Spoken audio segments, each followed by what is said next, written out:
મારા મમ્મીજી જેવી રસોઈ કોઈનાથી થાય જ નહીં. એટલે મમ્મીજી હવાર હાજર રસોઈ જ બનાવી રાખે, કારણ કે સાંભળવાનું. ફળિયા મારા સાસુ જેવા કોઈ વાળી જ ન હો, કે એના જેવું આંગણું કોઈ ચોખ્ખું રાખી ન, એટલે સવારમાં ઉઠીને સાસુ વાળી નાખે. જેમ કરો, કબાટ મારા સાસુ જેવું કોઈ ગોઠવી જ ન શકે, એના જેવી ગોઠવણ જ ન થાય. એટલે એ બિચારા સાસુ કરે. છોકરો બુદ્ધિશાળી હતો, એણે એની મમ્મીને કીધું કે આ વખાણ કરી કરીને તારી પાસેથી બહુ બધા કામ કઢાવી લે, તો ધીમી ખમ. એ કહેતો તો શું કરવું? એ કે કાલ આપણે સવારે તું જયારે સાવણો લેતી હોઈશ ને, ફળિયું વાળતી હોઈશ, ત્યારે હું તારા હાથમાંથી સાવણો લઈ લઈશ અને એમ કહીશ કે બા તમારે આ ઉંમરે વળાય, એટલે હું વાળવા માંડીશ ને હું વાળીશ એટલે તને શરમ આવશે જ ને, એટલે તરત આવશે લાવ હું વાળ નાખું, લાવ હું વાળ નાખું, પછી આપણે બે અંદર આવી જશું. એ કે આ એક્ટિંગ પ્રમાણે બીજે દિવસે સવાર પડી, 7 વાગે સાસુએ સાવણો લીધો, સાસુ સાવણો વાળવા માંડ્યા અને તરત દીકરો બા બા તમે નહીં, આ ઉંમરે તમારે કરાય, અમે આવડા જુવાન જેવા બેઠા હોય. અને પતિએ સાવણો, દીકરાએ સાવણો હાથમાં લીધો, એટલે દીકરું સાસુ કે ના બેટા અમે બેઠા હોય તારે થોડો સાવણો લેવાય, બે ઘરમાં સ્ત્રી હોય તારે સાવણો લેવાય. આવી રગજગ મા દીકરા વચ્ચે ચાલતી હતી. બહુ સરસ મજાનો સાડીનો છેડો ધાક દઈને આવીને કીધું બાધોમાં વારા રાખો, એક દી આનો વારો એક દી વારો, કામ હાટું હું બાધો શીખે,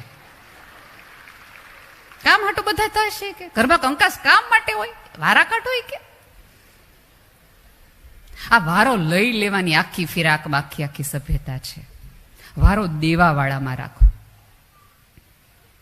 સાહેબ એવા બનો કે કોઈકને કંઈક કહેવું હોય ને તો એને પહેલો તમારો નંબર અને તમારું નામ યાદ આવે. આ તો કેવું થાય છે ખબર છે, ક્યારેક કુટુંબમાં કોઈક વાત કરવી હોય, કોઈક વિચારણા કરવી હોય ને તો 10 જણા ભેગા થાય કે ઓલા બેન ન હોય ને તો આપણે કરી લઈ વાત. તમારી ગેરહાજરીમાં કોકને રાજી થવાનું મન થતું હોય એનો અર્થ એ છે કે તમને જીવતા નથી આવડ્યું. તમારી કોઈ પ્રસંગમાં રાહ જોવાય, કોઈ કુટુંબમાં નિર્ણય લેવાનો હોય, તેમ કે ફલાણા ભાભી આવે તો આપણે આ મહત્વનો નિર્ણય લઈએ, એવું તમે જીવી શકતા હોય, એવું તમે કરી શકતા હોય તો તમને જીવતા આવડ્યું, તો તમારી અંદરની સંવેદના સાચી. બાકી બધી વાતો. તમને ઘણી બધી વખત એવું થાય કે પુરુષો કઈ વાત ન કરે, પુરુષો કઈ વાત કરે. અને સૌથી વધુ સ્ત્રીઓને એક ફરિયાદ હોય કે ખબર નહીં કેટલું કમાય નહીં, આપણને ન ખબર હોય, મમ્મીને બધી ખબર, જાણે આપણે વાપરી ન નાખવાના હોય. એટલે આપણને એવું થાય કે આપણે કમાણી કહે નહીં, પણ ક્યારે વિચાર આવ્યો કે પુરુષો કેમ પોતાની એકચ્યુઅલ ઇન્કમ કહેતા નથી? કારણ કે પુરુષને બહુ ભવિષ્ય દેખાય છે, એને ખબર છે કે આર્થિક તકલીફો શું છે. હવે ધારો કે આજે એમ કે આજે 5,000 બદલે 10,000 આવ્યા છે, એટલે આપણે પહેલું વહેલું શું કહીએ, તો હવે કલર કરાવી નાખો, 2 વર્ષથી આ ઘરને. પછી ઓલા ભાઈને એમ થાય કે હાલો ચલ કર નાખે. બીજા મહિને એમ કે આ વખતે 15,000 આવ્યા, હવે આ વખતે મને મંગળસૂત્ર કરાવી દો, 2 વર્ષથી હું વાહે પડી છું કે આ મારે કરાવવું જ છે, આ મારે કરાવવું જ છે. એટલે ઓલું જે સેવિંગ કરવાનું હતું એની બદલે ખર્ચાની એક યાદી બનતી જાય છે.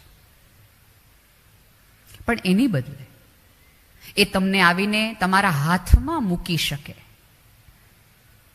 દરેક વખતે આવું હોય છે એવું મારી કોઈ કહેવાની દલીલ નથી. રાધારે આપણને બધાને ખબર છે જે દિવસે મોદી સાહેબે નોટબંધી કરી ત્યારે કાળું નાણું ભાઈઓ કરતા બધું બહેનો પાસે નીકળી હતી. એનો અર્થ એ છે કે અમારી બેંક મોટી છે તમારા બધા કરતા. ધીમે ધીમે ધીમે સાચવતા થઈ છે.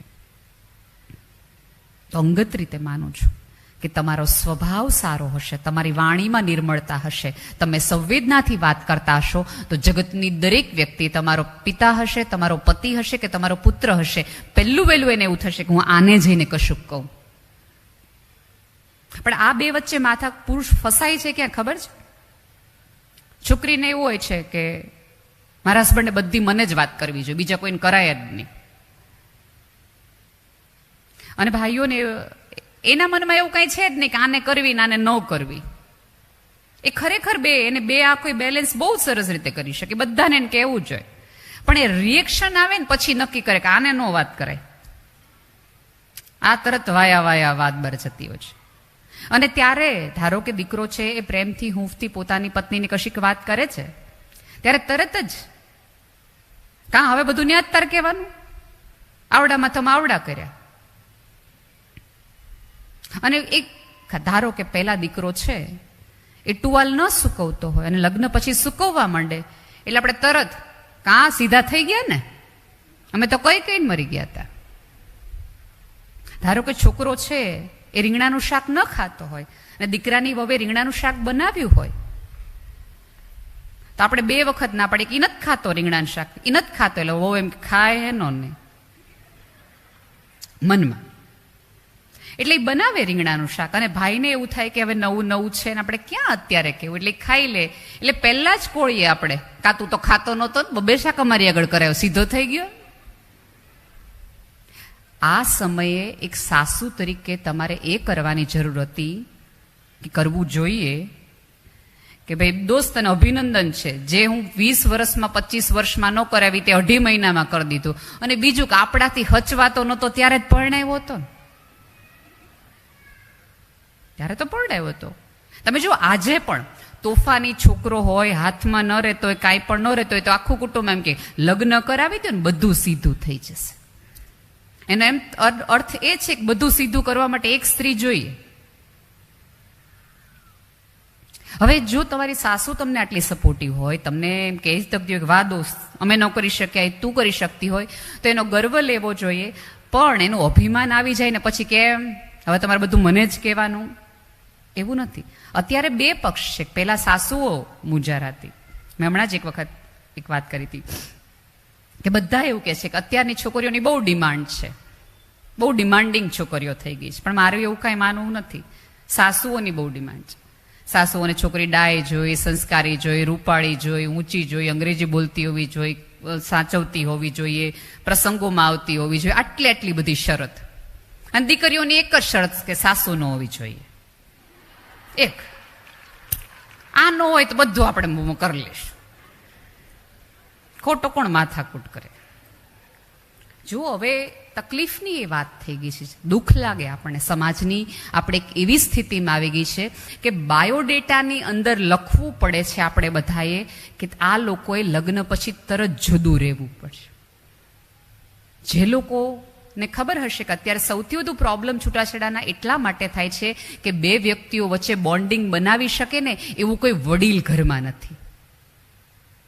વડીલ હોય તો 2 જણને છાના રાખે અને ક્યારેક વડીલની હાજરીના હિસાબે તમે બોલવામાં કંટ્રોલ કરી નાખો. 2 શબ્દો ઊંચા અવાજે બોલવા હોય તેમ થાય પપ્પાજી બેઠા જ, મમ્મીજી બેઠા જ, નથી બોલવું.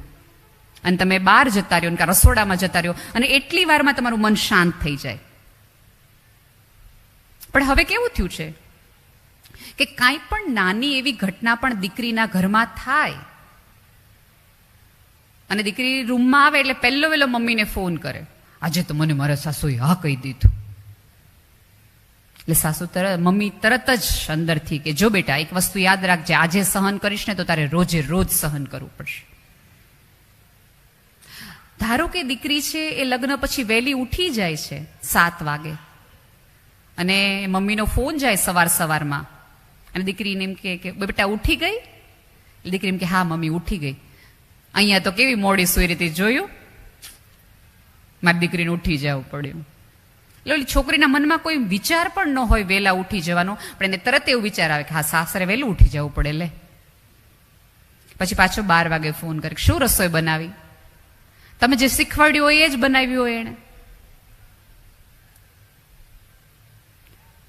એ વખતે મારે દરેક મમ્મીઓને વિનંતી કે તમારી દીકરી ફરિયાદ કરવા માટે પણ કે એની સાસુ કેવી છે, એના સસરા કેવા છે, એની નણંદ કેવી છે, એનો દેર કેવો છે, એવી ફરિયાદ કરવા માટે પણ તમને ફોન કરે ત્યારે એક મમ્મી તરીકે, એક સ્ત્રી તરીકે તમારી ફરજમાં આવે કે તમારી દીકરીને તમે કહો કે બેટા આપણા ઘરની ફરિયાદ તું ઘરમાં કરી શકવાની છો તો તું ઘરની ફરિયાદ મને કર.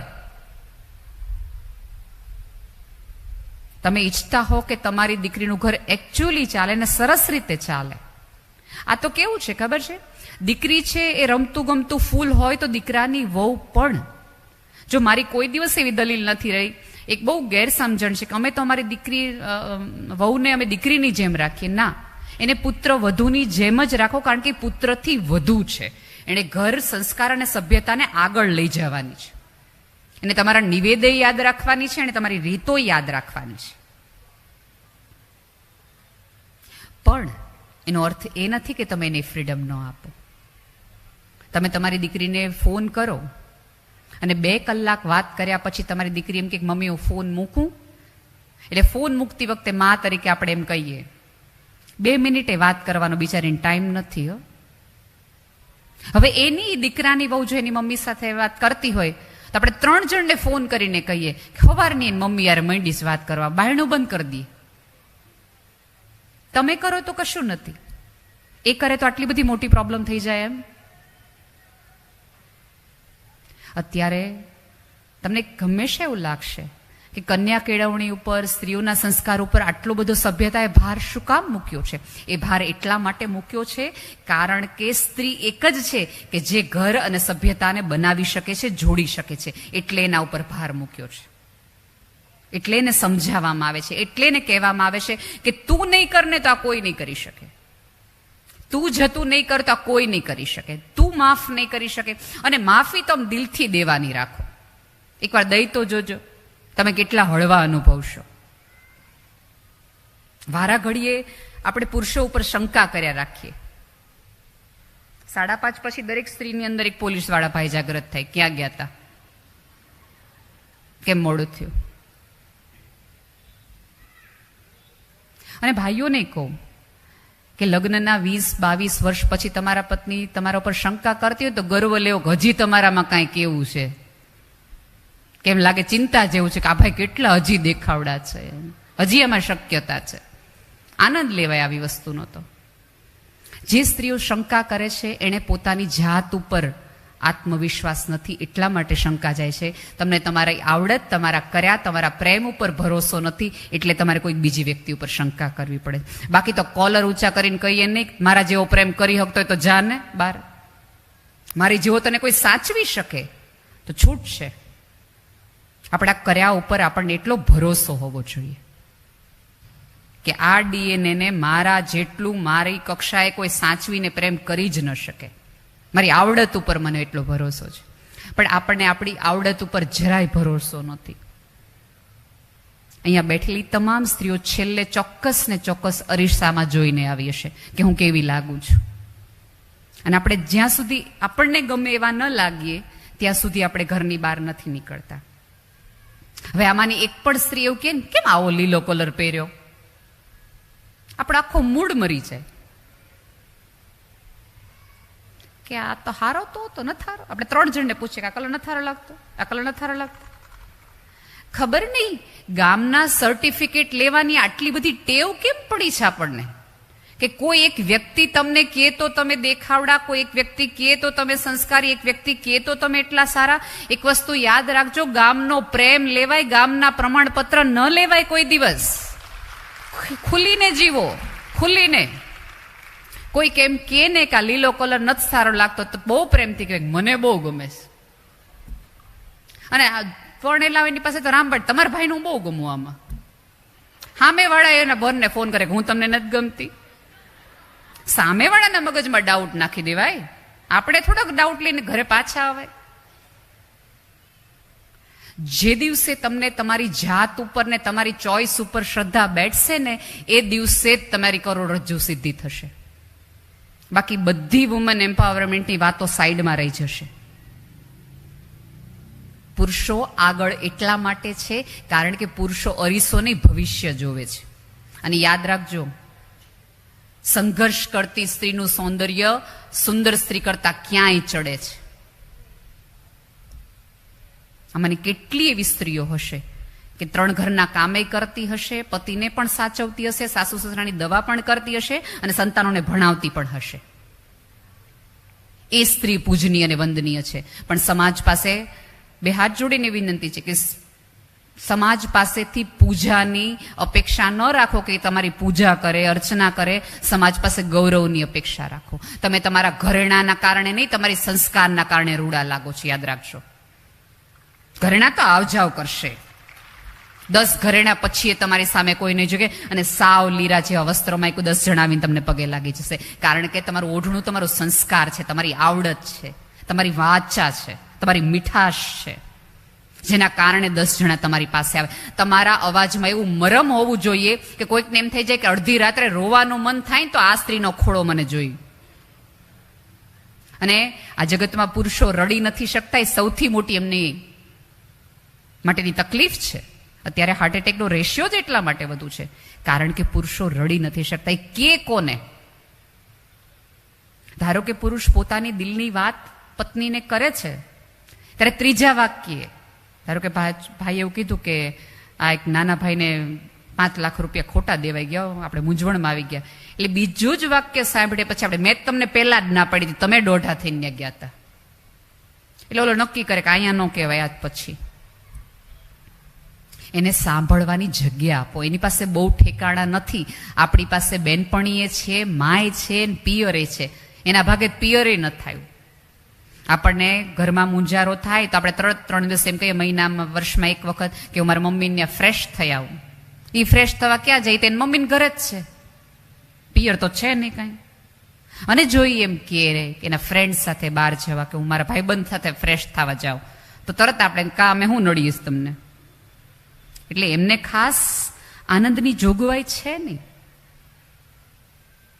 અને ભાઈઓને વિનંતી છે કે થોડું ઘરે કહેવાનું રાખો, શ્રદ્ધા સાથે. હૃદય ખોલવાનું ડોક્ટરને બદલે પત્ની પાસે, મા પાસે, બેન પાસે રાખો. કારણ કે સ્ત્રી પાસે એવા એવા સવાલોના જવાબ છે જે સવાલની કલ્પના તમે પણ નહીં કરી હોય. એની પાસે એવી હૂંફ છે, ઉપરવાળાએ કોઈક એવી એને એના સ્પર્શમાં એવી હૂંફ મૂકી છે કે તૂટેલાને પણ એ સાજા કરી શકે છે. અને એ દરેક સ્ત્રીનો છેડો અને રૂમાલ નસીબદાર છે. ફરીવાર કહું છું, એ દરેક સ્ત્રીનો રૂમાલ અને સાડીનો છેડો નસીબદાર છે કે જેમાં એને પોતાના પુરુષના આંસુ લૂછવાનું નસીબ થયું હોય. કારણ કે તમારી વ્યક્તિએ તમારા ઉપર એટલી શ્રદ્ધા મૂકી છે કે રોવાનું ઠેકાણું હોય તોય આ વ્યક્તિ, અને હસવાનું ઠેકાણું હોય તોય આ વ્યક્તિ. પૂછો તમારી જાતને કે તમારે આવી ઠેકાણાની યાદીમાં બનવું છે કે જવાની યાદીમાં બનવું છે. જીવન તો બહુ નાનું છે. એક વખત જંગલમાં આગ લાગી, અને આગ સામાન્ય રીતે ફેલાઈ બહુ જલ્દી જતી હોય છે. વાતોની હોય, અફવાઓની હોય કે કોઈ પણ પ્રકારની હોય. જંગલમાં આગ લાગી અને બધા વનદેવીએ બધા પ્રાણીઓને કીધું કે નીકળી જાઓ, હવે જંગલ સળગી જાય એમ છે, અહીંયા કોઈ બચે એવું જ નથી, બધા નીકળી જાઓ, બધા નીકળી જાઓ. બધા પ્રાણીઓ ધીમે ધીમે ધીમે ધીમે જંગલ છોડીને જતા રહે છે. એક ચકલી છે જંગલને છોડીને જતી નથી. તળાવમાં જાય, પોતાની નાની એવી ચાંચમાંથી જેટલું પાણી આવે એટલું પાણી એ જંગલની આગમાં નાખે. જેટલું પાણી આવે અને નાખે. વનની વડવાઈઓ પણ ચકલીને કહે છે કે આ આગ એટલી મોટી છે કે તારી ચકલીમાં આવતા પાણીના ટીપાથી ઓલવાઈ શકે એમ જ નથી, તું ચાલી જા, મરી જઈશ. ચકલી માનતી નથી. છેક સુધી એ પ્રયાસ કર્યા કરે છે કે આગ ઠારે, આગ ઠારે, આગ ઠારે. ઉપર જાય છે ને બધા પૂછે છે કે ભાઈ કેમ આવું કર્યું? ત્યારે ઉપરવાળાને કીધું કે તમે યાદી બનાવશો ને કે જંગલમાં આગ લાગી હતી ત્યારે ભાગવા વાળા કોણ હતા, ઠારવા વાળા કોણ હતા. ઠારવા વાળામાં મારી નામનું યાદી આવે ને એટલા માટે મેં કર્યું છે. દોસ્ત જીવવું હોય તો કોકના હૃદયની આગ ઠારવા વાળામાં યાદી લખાવો. નાની એવી વાત તમને કોકની મળે તો આપણે 4 જણને ફોન કરીને કહીએ શું નવીનમાં? એટલે ઓલા કે કાંઈ નહીં. લે કેમ? ઓલાનું તૂટ્યું તમને નથી ખબર? તો હું ગામમાં રહ્યો છું. એટલે એમ કે એમ ઠીક, હાલો ત્યારે મારે બહુ કામ છે એટલે મૂકી દઈએ. પછી બીજા જણને ફોન કરીને આપણે કહીએ શું નવીનમાં? પછી આપણે તૂટવાના કારણો ખબર હોય કે ન ખબર, સિરિયલમાંથી જોઈને આપણે 4 ઉદાહરણો આપી દઈએ ને કહી દઈએ. ક્યારેય વિચાર્યું છે કે જેના ઘરે તૂટ્યું હોય એની પીડા કેટલી છે? એક વસ્તુ યાદ રાખજો, વ્યક્તિ ગમે કે ન ગમે, તૂટવાની તકલીફ તો દરેકને હોય.